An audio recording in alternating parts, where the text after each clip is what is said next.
346 est notre nouvelle fréquence sur la PSTV. Mesdames, Mesdemoiselles et Messieurs, bienvenue à cette grande édition du journal. Dans l'actualité, le président de la République, Félix-Antoine Tshisekedi Tshilombo, a reçu son homologue angolais, João Lourenço, ce samedi 12 novembre à Kinshasa. Médiateur dans le conflit rwando-congolais, le président de l'Angola a eu des échanges concentrés avec son homologue congolais. Suivez. C'est samedi matin à Kinshasa, par l'aéroport d'Ndjili, le président de l'Angola, João Lourenço, s'est dirigé directement au palais présidentiel du Mongalema où l'attendait son hôte Félix-Antoine Tshisekedi. Les deux chefs d'État ont entamé un échange en tête-à-tête depuis midi. L'objet de cette rencontre n'a pas été communiqué à la presse, mais il est évident que les deux chefs d'État ont évoqué le processus de Luanda en rapport avec la situation sécuritaire à l'est de la République démocratique du Congo. Médiateur désigné par l'Union africaine, le président Lourenço a multiplié ces derniers jours les initiatives de rapprochement entre Kigali et Kinshasa. Il y a une semaine, le président angolais avait reçu à Luanda le ministre des Affaires étrangères du Rwanda et de la République démocratique du Congo. Avant Kinshasa, le président Lourenço est passé ce vendredi 11 novembre par Kigali. Le président Tshisekedi et Lourenço devraient se présenter devant la presse à l'issue de leur entrevue élargie aux ministres des Affaires étrangères des deux pays respectifs. On en parle dans ce journal en marge de la 27e conférence de parties à la Convention cadre des Nations Unies sur le changement climatique qui s'est déroulée en Égypte. La gouverneure de Mai-Ndombe, Rita Bola, est revenue sur l'importance de sa présence dans ces assises. On les suit. Motivation pour la province de Mai-Ndombe, parce que nous pouvons dire que si le Congo était un pays solution, le Mai-Ndombe est parmi les provinces solutions. Donc nous ne pouvions qu'être là parce que nous sommes parmi les provinces qui gardent encore leur forêt afin de capter le crédit carbone, le gaz carbone. C'est pourquoi nous sommes là. Je suis venu avec mon ministre de l'Environnement, M. Ignace Monza. Je suis venu avec le député provincial, M. Koko Pembe, et un expert, M. Gilbert Nkouli, tous de Mai-Ndombe. Donc notre présence ici, c'est que chacun de nous puisse rentrer dans des informations dans chaque domaine afin qu'on puisse savoir où peut se retrouver la province, dans quelle situation peut se retrouver la province, qu'est-ce que la province peut gagner en tout en sauvegardant. Parce que en fait, c'est la population. C'est le peuple autochtone là qui garde cette forêt. En récompense, qu'est-ce que ce peuple a? On ne garde pas quelque chose, on vivait de ça. Ce peuple vivait de cette forêt. Cultiver, couper le bois. Maintenant, on leur interdit de couper. On leur interdit, mais en récompense, ils ont quoi? Quelle est l'alternative qu'on donne à cette population, à ce peuple autochtone? Voilà, nous avons reçu gain de cause. Non seulement nous serons rémunérés financièrement en vendant ces crédits carbone, chose qui est déjà faite pour notre province, qui est la première province peut-être qui vient de bénéficier de cette vente par la société ERA, mais ensuite aussi, il y aura beaucoup d'autres projets qui vont se faire à partir non seulement de cet argent, mais aussi à partir du cahier des charges que nous allons définir pour toutes ces sociétés, afin de faire bénéficier cette population qui se sacrifie pour garder ces forêts. Non seulement que nous voulons un arbre debout au lieu qu'un arbre coupé, mais en dehors de ça, pour ce peuple autochtone, nous avons beaucoup d'autres projets. Il y a la construction des écoles, il y a la construction des centres hospitaliers, il y a beaucoup d'autres choses à faire, de microcrédits. Il y a du commerce circulaire. Nous avons un programme pour la province qui compte 10 axes que nous mettrons à la... Restons toujours dans ces chapitres. Ayant conduit la délégation congolaise à ces assises, le Premier ministre Jean-Michel Sama Lukonde Kyenge a multiplié des échanges en marge de la COP 27, cette fois-ci avec le chef du gouvernement et la délégation de l'équipe de pilotage du projet REDD+. Le chef du gouvernement a reçu une délégation de l'équipe de pilotage du projet RED plus Mai-Ndombe, qui est un important projet mis en œuvre dans le territoire d'Inongo et qui vise la réduction globale des émissions de gaz à effet de serre sur l'ensemble de la province de Mai-Ndombe par l'extension des investissements sectoriels. Ces projets permettent d'améliorer les moyens de subsistance des agriculteurs qui vivent dans l'extrême pauvreté et ainsi réduire les émissions en limitant la pratique de la culture sur brûlis. Reçu par le Premier ministre Jean-Michel Samalou Kondé, la délégation de l'équipe de pilotage a présenté le bilan des activités réalisées depuis le lancement du projet. Nous avons également fait notre bilan de nos activités depuis 2011 à la signature du contrat jusqu'à aujourd'hui, en présence de M.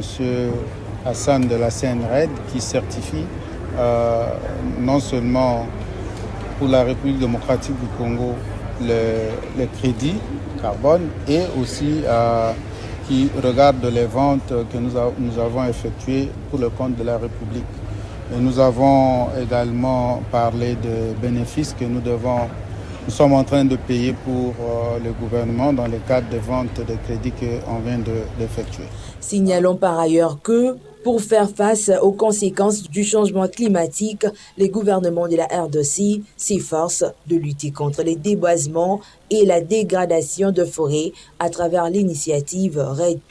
Le programme de réduction des émissions dans la province de Mai-Ndombe est le premier à avoir été sélectionné pour être intégré au fonds carbone du Fonds de partenariat pour le carbone forestier. Il est important que l'expérience du Mai-Ndombe soit reproduite sur toute l'étendue du territoire congolais regorgeant des forêts. Et revenons dans la capitale congolaise où le gouverneur de la ville de Kinshasa a, à l'issue de sa réunion avec le vice-premier ministre en charge de l'Intérieur sur les questions liées aux inondations dans la ville de Kinshasa, effectué la ronde de la ville pour constater les réelles causes de ces inondations. Images et commentaires.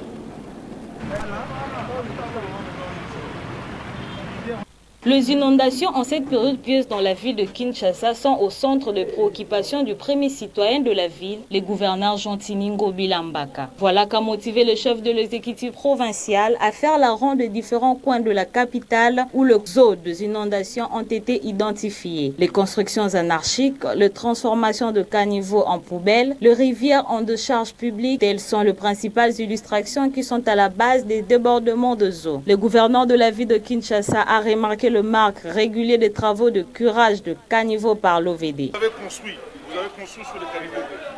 Hein? J'appelle là-bas. Oui, il a construit, nous on a envoyé depuis. Oui. La délégation du gouverneur a fait le tour de Kinshasa pour évaluer la hauteur de travaux à entreprendre pour faire face aux inondations.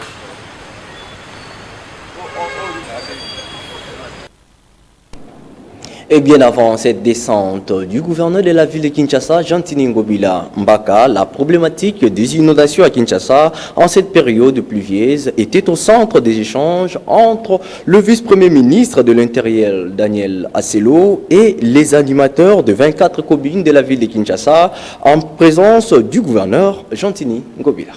Le vice-premier ministre en charge de l'Intérieur et Sécurité, Daniel Asselo, a réuni à son cabinet de travail le gouverneur de la ville de Kinshasa ainsi que le bourgmestre pour aborder la problématique des inondations à Kinshasa. L'incivisme, les constructions anarchiques, l'entretien du réseau de drainage ont été évoqués parmi les principales causes. Une commission a été créée pour identifier le site à problème et envisager les actions pour juguler ces problèmes. C'est à nous de mettre en place une commission qui va réfléchir, qui va aussi faire des propositions pour éradiquer donc ces phénomènes.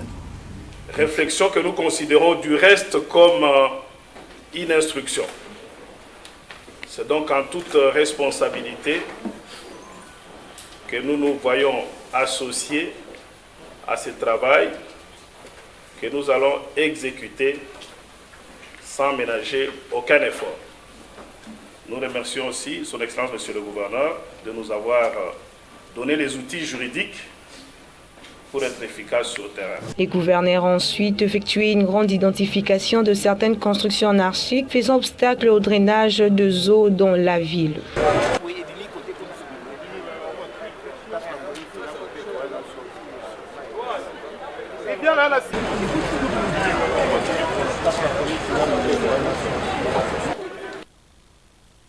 Restons toujours à Kinshasa, l'avenue Bypass vient de bénéficier de l'éclairage public, une action concrétisant la promesse faite par le gouverneur de la ville de Kinshasa, Jantini Ngobila, à la grande satisfaction de la population bénéficiaire. Le détail dans ce reportage de Charles Mouzadi, rendu par Patricia Kassanda. Déterminé à éclairer les grandes artères de la ville de Kinshasa, le gouverneur Jantini Ngobila Mbaka a réalisé sa promesse en dotant l'avenue Bypass de l'éclairage public. Cette avenue qui traverse les communes de Lemba, Mongafula, Selembaou connaît une fluidité dans la circulation routière dans cette partie de la capitale. L'insécurité et les accidents de circulation nocturne seront d'office réduits avec cette lumière. Bon, ici, nous venons de lancer l'éclairage public sur l'avenue Bypass, sur son tronçon compris entre l'échangère et le rond-point Ngaba. Et à partir de la semaine prochaine, on va continuer maintenant de rond-point Ngaba jusqu'à Ozone. Il s'agit de la continuité de notre opération, de clairer suffisamment la ville de Kinshasa. J'aimerais rappeler ici, quand nous avons pris la ville de Kinshasa comme gouverneur, il y avait une absence, je dirais même incommensurable, de l'éclairage public. Le boulevard du 30 juin, rien que le boulevard du 30 juin, il n'y avait que 7 lampes qui s'allumaient. Aujourd'hui, je pense que la ville est suffisamment éclairée, surtout les avenues principales. Les usagers de cette route, comptant de l'action de premier de Cunois, n'ont pas pu regarder leur langue en poche. Les usagers de cette route, comptant de l'action du premier de Quinois, n'ont pas pu garder leur langue en poche. Parce qu'on a lancé lumière pour le moment au CPLA. C'est que Moussala, ils ont malamou. En tout cas, c'est une félicitation. Avantage, nous avons que donc pour nous, les gens à tout autant, on a la musique, on a la liboso, on a la ciment, qui est danger cause à la liboso. Personnellement, merci d'abord en tant que moi, Namboka. Le gars a zara la makanisi à combattre la population na e zamba ba kisele ne belé na kina e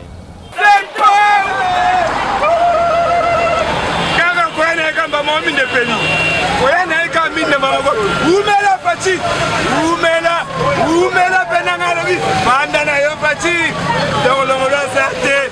Paris ne s'est pas fait en un jour. Petit à petit, les Cunois trouvent les réponses à leurs attentes. Et parlons politique. En présent, après l'adresse du chef de l'État Félix-Antoine Tshisekedi Tshilombo, appelant les Congolais à l'unité nationale, le parti politique Avenir du Congo réitère son soutien au chef de l'État et au Premier ministre Jean-Michel Sama Lukonde. D'une pierre deux coups, il fait appel à tous ses membres de s'aligner derrière la vision du chef de l'État. C'était au cours d'une déclaration politique faite le vendredi 11 novembre au siège national du parti politique ACO. À ces moments où les forces armées de la République démocratique du Congo sont résolument engagées à défendre les territoires nationaux menacés par les groupes terroristes du M23 soutenus par le Rwanda, le membre du parti politique Avenir du Congo réitère leur fidélité au chef de l'État Félix-Antoine Tshisekedi Tshilombo et s'engage à soutenir la vision du chef de l'État afin de mettre hors état de nuire toutes les forces négatives à l'est du pays. Nous, membres du parti politique Avenir du Congo, ACO, en sigle, parti cher aux camarades Dani Banza Maloba, l'autorité morale, réitérons avec force notre fidélité au président de la République, son Excellence, M. Félix-Antoine Tshisekedi Tshilombo, commandant suprême des forces armées et de la police nationale congolaise. Aussi, nous nous engageons à soutenir la vision du chef de l'État dans la recherche des solutions pour mettre fin définitivement à la situation d'insécurité dans notre pays et ainsi garantir une paix durable à toute la population congolaise. Quant à l'appel à l'unité nationale lancé par le chef de l'État, le membre de l'Avenir du Congo, parti cher à l'honorable Dani Banza, appelle à toutes les classes politiques de répondre sans tergiverser pour un Congo uni. C'est l'occasion pour ACO de rappeler à toute la classe politique congolaise l'impérieuse nécessité de répondre sans tergiversation aucune à l'appel patriotique lancé par le chef de l'État pour un Congo uni, libre et prêt à assumer son leadership naturel au cœur de l'Afrique. Saluons vivement les efforts déployés actuellement par le gouvernement de la République, dirigé par le premier des warriors, son Excellence Jean-Michel Samaloukonde Kyenge, chef du gouvernement, pour tout le soutien apporté à nos forces de défense et de sécurité. Que nos vaillants et braves militaires trouvent par cette déclaration politique du parti Accord l'expression de notre soutien inconditionnel et aussi la marque de notre reconnaissance pour leur engagement au front pour la défense de nos... On en parle dans ce journal à l'occasion du 42e anniversaire de l'EGFREM. Le directeur général William Kazumba Mayombo a adressé un message de vœux à tout le personnel et a remercié le chef de l'État Félix Antoine Tshisekedi Tshilombo pour la confiance placée à sa modeste personne. On le suit dans ses propos recueillis par Roger Bondengele. L'Office de gestion du fret multimodal OGFREM, en sigle créé par l'ordonnance numéro 80/256 du 12 novembre 1980, totalise ce jour 42 ans d'existence. En commémoration de cet anniversaire, je me fais l'agréable devoir de rendre grâce à notre Seigneur qui m'a permis de présider aux destinées de cet établissement public qui est le Conseil des chargeurs de la RDC.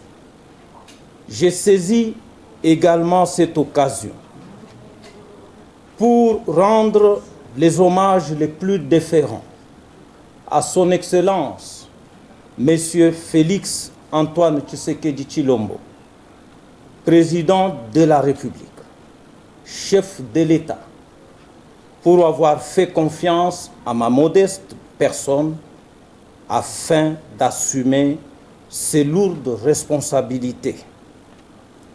En ce jour mémorable, où cet anniversaire est placé sous les signes de la méditation à cause de l'insécurité et des atrocités que connaissent les populations de la partie est du pays et des troubles sociaux dans les Grands Bandundu, j'invite l'ensemble de notre personnel à se mobiliser comme un seul homme derrière la vision du président de la République et sa volonté d'instaurer la paix et la sécurité sur l'ensemble du territoire national, d'une part, et d'autre part, de soutenir sans réserve la montée en puissance de nos forces armées sur tous les fronts.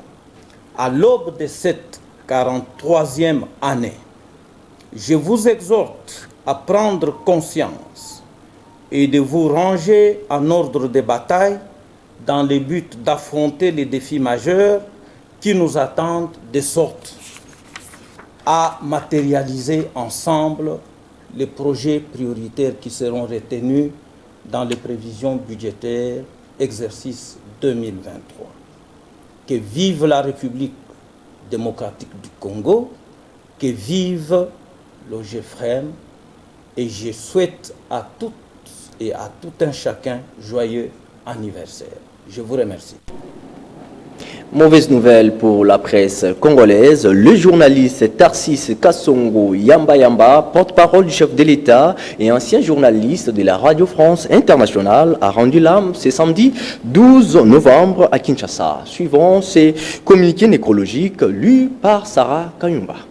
Bouleversante nouvelle, Tarsis Kasongo Mouembayamba n'est plus. Le président du conseil d'administration de l'agence congolaise de presse est décédé ce matin de suite d'une courte maladie. Professeur d'université, Kasongo Mouemba fut un formateur de professionnels de médias et ancien journaliste de renommée à la radio-télévision nationale congolaise, puis à la radio France Internationale. Nommé porte-parole du chef de l'État en 2020, il a exercé jusqu'en octobre 2022 avant d'être affecté à l'ACP. C'est une lourde perte. À l'éducation, les débuts de boissons alcooliques dans les environs de milieux universitaires impactent la formation des futures élites du Congo. Suivons ces reportages. Depuis quelques temps, quelques étudiants s'y donnent à la consommation des boissons alcooliques. On lié et place d'essais concentrés aux études. Les étudiants accomplissent du temps au divertissement en prenant de la bière. L'une des antivaleurs qui déplorent les parents ainsi que les enseignants. Cette bière les expose à l'ivonnerie et à la déconcentration. Prendre de boissons alcooliques en excès est préjudiciable à la santé et soumet les étudiants à des bavures. Quand les uns disent le mieux est de consommer avec modération, les autres ne soutiennent pas totalement cette thèse. VTR. Consommer, je consomme parce que je suis quand même humeur. Je consomme, mais pas régulièrement, si je peux dire ça. Néanmoins, je le consomme au moment où je suis libre. Par exemple, je suis à l'université ici, pendant la pause, je peux y aller dans notre espace et je me dépose au moment où je mange une plus que le riz et puis ça pourrait aussi me permettre de prendre plus qu'une bouteille. Je rentre. Mais pendant les heures de cours,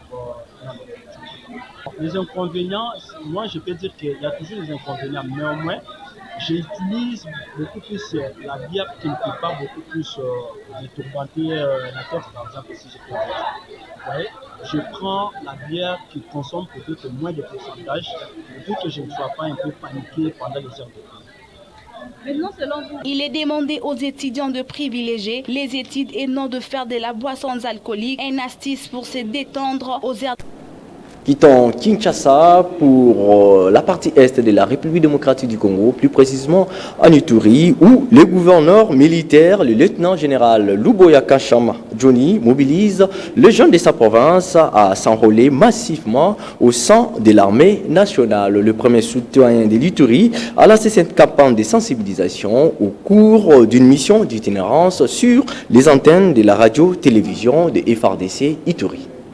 Appel à la mobilisation générale lancé par le commandant suprême des forces armées de la RDC, Félix Antoine Tshisekedi Tshilombo, en Ituri. Le gouverneur militaire et commandant des opérations répercute ces messages et mobilise pour un enrôlement massif de jeunes au sein de l'armée. Dans une émission interactive animée par le lieutenant Jules Ngongo sur les ondes de la radio-télévision FRDC Ituri, le lieutenant général Luboya Kashama Johnny explique à sa population l'importance de servir sous le drapeau. Au cours de la même émission, le premier citoyen de la province a répondu à toutes les préoccupations ayant trait à la situation générale en Ituri, à cette période de l'état de siège où il s'observe en ce jour une accalmie sur toute l'étendue de la province. Un motif de satisfaction pour des milliers d'auditeurs et auditrices de ces médias.